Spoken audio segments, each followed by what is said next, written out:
pamusoroi mubati wechigaro pasangano rino pamusoroi Reverend Dr. Machinga pamwechete namai pamusoroi Reverend Chikuni pamwechete namai regai nditizve pamusoroi mufundisi Chikwape pamwechete nababa musharukwa wedu ari pano Reverend Gomo pamusoroi pamwechete namai magosa edu timu yevavhangeri pamwechete netimu yecommunications. Regai nditizve pamusoroi waparidzi biyangu watanga kumberi kwangu newachazoshumaira pandichapedza sangano dzvene raMwari. Ndinoda kukwazisai mese mukati memasikati ano pandapuwa uyu mukana wekuti ndishumaire pasangano rino.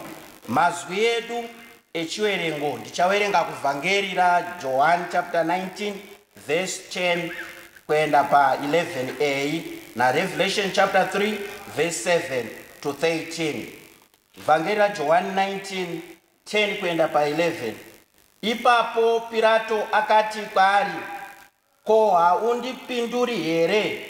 Ko hauzivi here kuti ndine masimba okukurowera pamuchinjiko namasimba okukusunungura? Jesu akapindura akati, haungatongowi nemasimba pamusoro pangu kana usina kupiwa masimba iwayo kubva kumusoro. Ndinoenda kundoerenga bhuku razvakazarurwa chapter 3 from verse 7 to 13. Nyorera mutumwa waMwari wesangano raMwari riri paPhiladelphia uchiti, zvanzi nouya anoyera wechokwadi uye ane kiyi yaDhavhidhi, iye uya anoti kana azarura hakuna anopfiga, kana apfiga hakuna anozarura. Ndinoziva mabasa ako. Zvinoona ndakakupa musuwo wakashama mberi kwako, usina angagone kupfiga, nokuti iwe une simba shoma, asi wakachengeta shoko rangu ukasaramba zita rangu. Ona, ndinokupa vamwe veimba yokunamatira yaSatani, vanoti tiri vaJudha asiwo vachireva nhema. Tarira, ndichavauyisa kuti wanamate pamberi petsoka dzako, uye wachazoziva kuti ini ndakakuda. Zvawakachengeta shoko rangu rokushingirira, ini ndichakuchengetawo kana nguva yokutambudzika yoda kusvika pasi pose, yokuedzwa vanhu vose vari pasi pano. Ndichakurumidza kuuya. Imi batisisai izvozvi zvamunazvo, kuti murege kutorerwa zviremba zvenyu. Munhu anokunda ndichamuita mbiru muimba yokunamatira Mwari wangu. Handichazobudimozve. Ndichanyora pamusoro pake zita raMwari wangu nezita reguta raMwari wangu, Jerusarema idzva rinoburuka richibva kudenga kuna Mwari wangu, nezita rangu idzva. Ane nzewe dzokunzwa ngaanzwe zvinoreva Mweya kusangano raMwari. Tinamatei. Tinokutendai Mwari mukati menguva ino pasangano rino, mukati mezuva rino rechishanu, zuva ratiri kuona tenzi wedu wachienda pamuchinjikwa kufira isusu. Tinozvipa kunemi Mwari, tibatsirei pandaa kushumaira iri soko, muzita raJesu Kristu tenzi wedu. Amen. Sangano dzvene raMwari mukati menguva ino iyi, regai ndigoverane nemi pamusoro weshoko unoti Jesus Christ has all authority. Jesu Kristu ndiwo wane simba rose. Ndo musoro weshoko wandoda kuti ndigoverane nemi mukati menguva ino. Ndiri kushumaira pasangano rino reEaster munguva yatiri kuona tenzi wedu pandawerenga kuna Johani wari kutongwa wachizoendeswa kundoroverwa pamuchinjiko. Inguva yanga yakaoma kwazvo. Nguva iyi iri very unique mukati meEaster yedu ino yegore ra2020 yatiri kuona tiri munguva yelockdown. Vanhu vari kugara mudzimba nekuda kwechirwere cheCovid-19 chatekeshera mukati mepasi rino iri. Ndinoona kurwadziwa kana kuti ndinonzwa kurwadziwa kuri kuitikika musituation iyo iyi kuri kufanana nesituation yanga yakasangana naKristu pandawerenga pachapter 19. Wari kutongwa Jesu Kristu wari wega, shamwari dzavo dzavanodisa dzisisipo dzatiza, wandori wega, zvichida wanga wandori iwo namai wavo nemudzidzi uye aidikanwa pamwe chete nemadzimai mashoma, asi ari at a distance. Jesu Kristu wari kutongwa wari wega. Inguwa yanga yakaoma zvikuru, asi chandinokomborerwa hangu nacho, Kristu wanoramba wakamira panzvimbo. Nesuwo mukati menguva yakadai, hama dzangu, uyai tirambe takamira panzvimbo. Muvhangeri raJohani iri chapter 19 verse 10 yandawerenga ne11, Jesu Kristu tinonzwa wari kuchallenja mambo kana kuti Pilato kuti haana simba. Pawari kumuchallenja kudaro, wari kumuchallenja mushure mekunge Pilato ataura iye achiti, unoziva zita rako ndiwani, unobvepi? Wari kubvunza Kristu. Jesu ndo paanoramba akanyarara. Ndo patinozonzwa Pilato ari kuzvinge munhu ane simba achitaura zvikanzi, unoziva here kuti ndine simba rekuti ndikusunungure kana kuti kukuroera pamuchinjiko? Ndo patinozonzwa Jesu Kristu wachidaira wachiti simba hauna, kunze kwekunge waripuhwa richibva kumusoro. Simba hauna, rinotobva kumusoro. Bhuku raRevelations kana kuti razvakaratidzwa ndo ratinoona tsamba yandawerenga inonyorerwa paFiladelfia. Jesu wari kuratidza kuti ndiwo wane simba rose. Mukati memharidzo ino, hama dzangu, pane zvinhu zviri zvandinoda kuti itibatsire, itisimbise. Chekutanga ndechekuti tizive kuti titende kuti mwanakomana waMwari akaroerwa pamuchinjiko uyu Jesu Kristu, kana kuti ari kundoroerwa pamuchinjiko Jesu Kristu, ndiye ane simba rose. Hakuna munhu ane simba kupfuura simba raJesu Kristu. Chechipiri, ndoda kuti tinzwisise kuti isusu sevanhu tine simba shoma ratanzwa Kristu ari kutaura patsamba yaenda paFiladelfia, zvikanzi mune simba shoma. Saka naizvozvo toda kuti mukati meEaster inoyi, mukati meGood Friday inoyi, tikumbire simba kubva kuna Mwari pakati pematambudziko atiri kuonana nawo. Bhuku raRevelations tikatarisa, vanhu vanoritsanangura zvakasiyana siyana nemanyorerwa aro, asi regai ndisapedze nguva ipapo. Ndinongotora kuti church tradition yedu inodaira nekutenda kuti John mudzidzi waJesu ndiye akanyora bhuku rino iri. Eremias, one of the church historians, anopa uchapupu kuti iye akanzwa naBishop Polycarp, bishop wepaSmyrna, akanga ari mudzidzi waApostle John nyakunyora bhuku iri, warizve mudzidzi waJesu Kristu, achitaura kuti ndiye nyakunyora bhuku rino iri. Bhuku rino iri parinonyorwa, Johani anonzi anga ari isolated, kana kuti dai iri language iri kushanda mukati memazuva ano yatiri, anga ari palockdown, akavharirwa pachitsuwa chePatmos. Rinonyorwa nemutauro ungangonzi figurative language kana kuti coded language, zvichiitirwa kuavoidwa persecution. Rinoburitsa iro nyaya dziripo pakurwisana kuripo kuri kubuda pakati paJesu Kristu nemhandu dzake. Mune zvinhu zvinokwana zvina zvarinonyorerwa bhuku rino iri.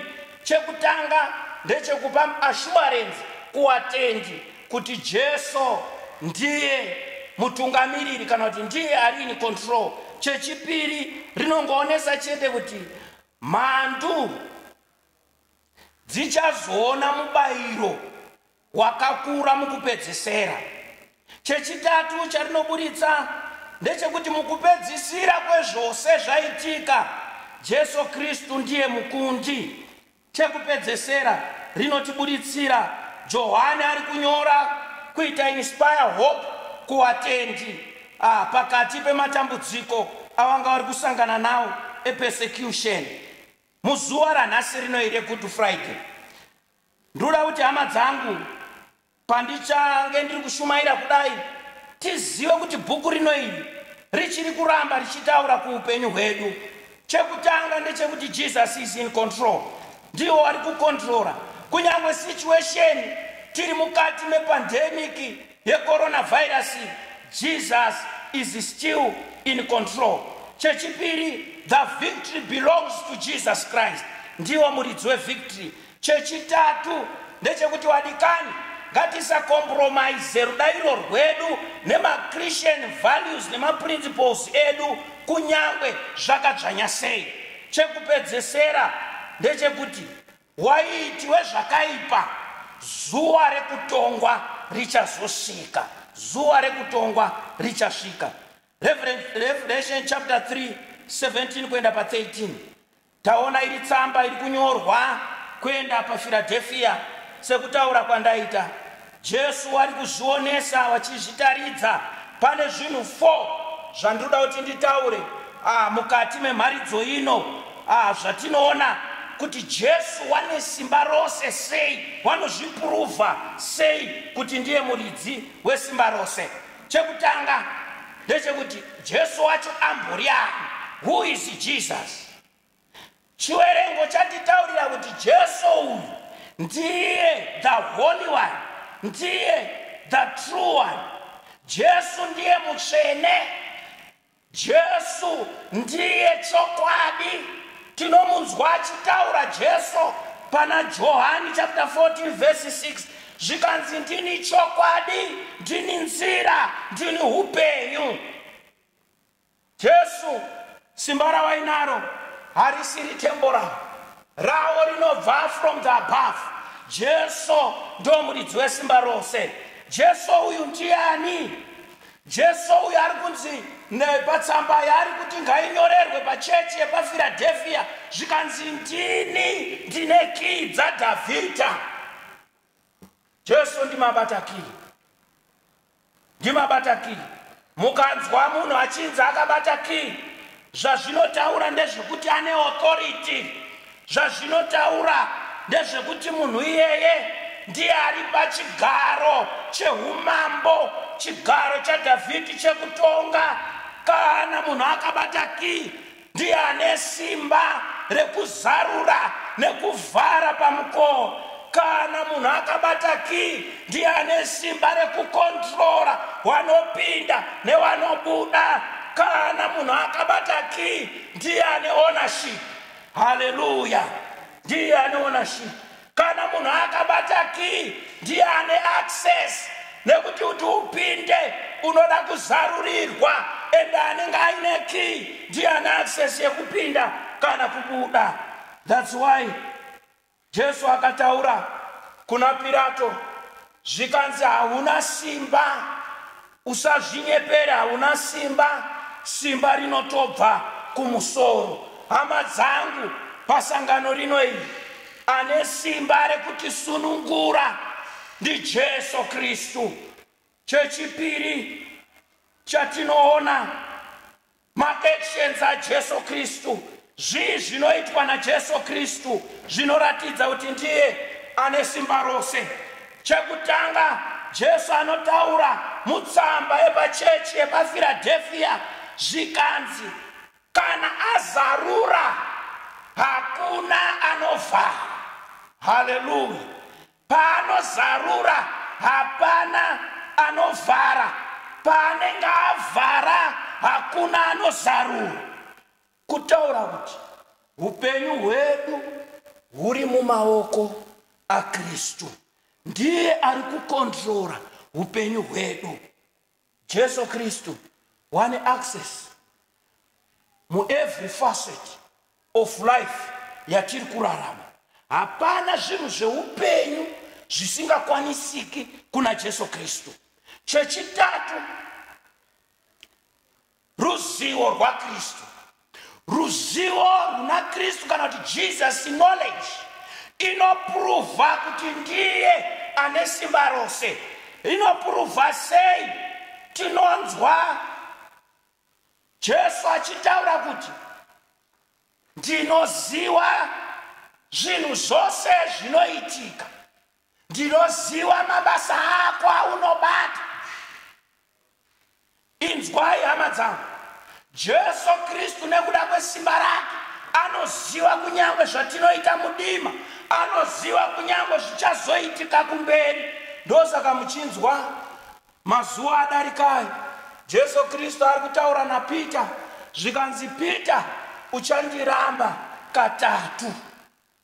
Ende chokwadi zvakazoitika, kuratidza kuti Jesu wanoziva zvinhu zvose. Inzwai hama dzangu, even tisiri kukwanisa kuungana tese mukati memakerekedu, kunyange tiri kumba ikoko, Jesu Kristu wanoziva zvinhu zvose. Jesu Kristu wanoziva, wanoona zviro zvese. Tiri ikoko dzimba ikoko, we can access the throne of grace yaKristu tichikomborerwa, nekuti chidzitiro chakabvarurwa. Saka naizvozvo mumwe namumwe anogona kuzvinamatira, nekuti kwanzi dhoo rakazarurwa. Munhu wese ane access yekuenda pana Mwari zvisina dambudziko, wherever you are. Rangarirai hama dzangu, patiri pasangano rino iri, Mwari uyu paari kuti, inzwa ndakuzarurira mukowa, ndakuzarurira mukowa. Kristu wanozarura madoors of our life. Kristu wanozarura madhoo emabasa munguva yaanenge ari kushayikwa. Jesu Kristu kana warizarura ratozarurwa. Jesu Kristu wanozarura misiwo yevashumairi kuti washumaire. Jesu Kristu wanozarura mikana yevanhu kuti waimbe. Jesu Kristu wanozarura mikana yekuti vanhu vanamate. Ivo Kristu wanozarura mukana mukati memamarriages, vanhu vachipinda muwanano, zviro zvakaoma, zviro zviri kunetsa, vanhu vachipinda mukati medziwanano. Munguva ino yatiri kuona this pandemic iri kuita cause havoc all over the world, Mwari wakanga wazarura mukana, musiwo wehutano hwakanaka. Tinotochengetwa in the midst of this pandemic, tikafamba tikararama mune zvakanaka. Mwari wanozarura mikana yemabusiness.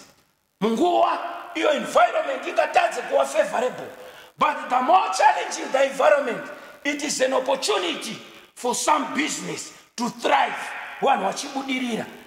Mwari kana wazarura, hakuna anogona kuti avhare mukana iwoyo.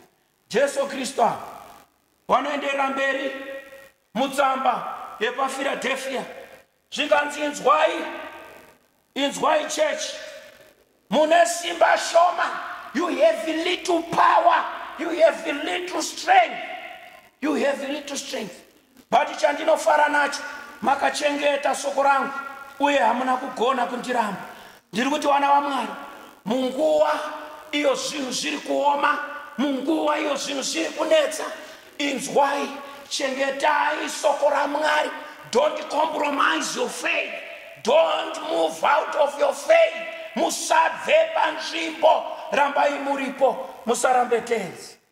Mune simba shoma. Kune vanhu vanozvinyepera kuti wane simba. Iye muchinda uyu ari kuenda masikati anaya pamuchinjiko kundotifira uyu, ndiye ane simba rose, ndiye ane simba rose. Kana Pilato akataurirwa kunzi simba hauna, kutaura kuti iye Kristu ndiye ane simba rose. Simba raKristu rinoenderera pamberi achizviratidza, zvikanzi ndichaita kuti mhandu dzako dziwe pasi petsoka dzako, mhandu dzako dziende pasi petsoka dzako. Inzwai hama dzangu, hondo yedu is not a physical battle, but it's a spiritual battle, and we cannot fight the spiritual battle tiri tega. Tinotorwa tiine simba ratinopiwa naJesu Kristu, nekuti ndiye murwiri wedu, ndiye anotipa simba. Ndanichifunga ndikati kana zvanzi mhandu dzinoiswa pasi petsoka dzedu, wari kumboti iko Kristu kusangano ravo. Ndanga ndiri kufunga accelerator pedal nefoot brake. Ndikati kana uri kudrive kana kufambisa motokari, ndiwe mutyai une simba rekunyanya kuti tsikisei kuti iende kana mu120 kana mu150, ndiwezve une simba rekuidzora mu20. Uye kana wada kuti mota imire, ndiwe unoitsika uchiimisa nefoot brake rako. Saka kutaura kuti kana Kristu ari kuti mhandu dzinouya pasi petsoka dzedu, kutaura kuti tine simba rekukontrora wakaipa kuti wasabate mukati muupenyu hwedu. Jesu anoenderera mberi, wanotaura nenyaya yekuti ndinokuchengeta, nekuti wakachengeta kutenda, wakaramba uri pasoko rangu. Inzwa, ndichakuchengeta pane dambudziko guru richada kuwira pasi pose kuvanhu vose. Inzwai hama dzangu, mukati medenda rauya munguva yeEaster yatiinayo ino, ratekeshera pasi rose, nyaya iripo patiri kuita rutivi rwedu rwekuchengeta utano.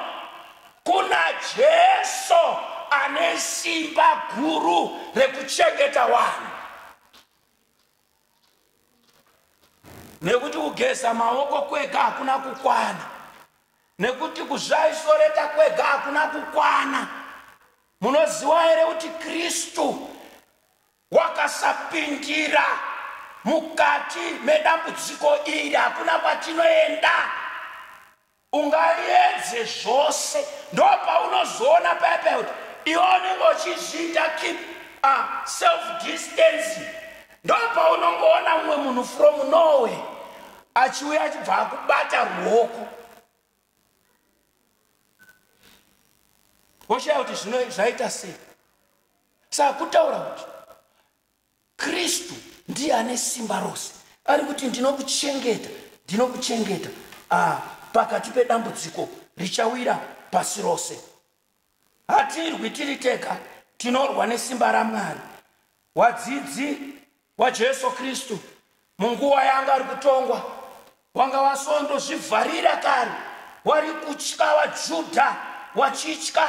Asi after the resurrection tinoona wadzidzi wane simba rekundomira pamatare wachitaura, nekuti Jesu ndiye angawapa simba. Chekupedzesera chinoratidza simba raKristu kuti ndiye ane simba rose is Jesus' command. Kurayira kwa Jesu, Jesus gives the command.